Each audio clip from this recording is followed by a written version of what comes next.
çfarë do të thotë në vetvete dhe çfarë përfshin ky fond? Perdia e FMF ndoshta është një nga momentet strategjike më të rëndësishme për forcat armatore të Republikës së Shqipërisë.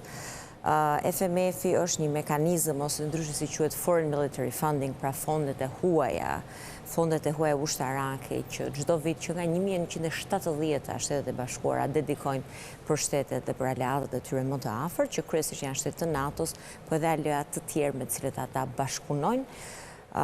E përsërita ka 5 dekada që ekziston FMF-i. Ka programe jashtëzakonisht të mëdha, disa nga fqinjët tonë për vite me radhë kanë përfituar nga FMF-i. Është hera e parë që FMF-i aplikohet dhe planohet dhe votohet në Kongresin Amerikan për Republikën e Shqipërisë. Cilat janë prioritetet e forcave të armatosura? Shqipëria sot ndoshta zonat më të pa shërbyera në sensin ushtarak dhe teknologjit më të munguara, flasim kryesisht për forcën ajrore.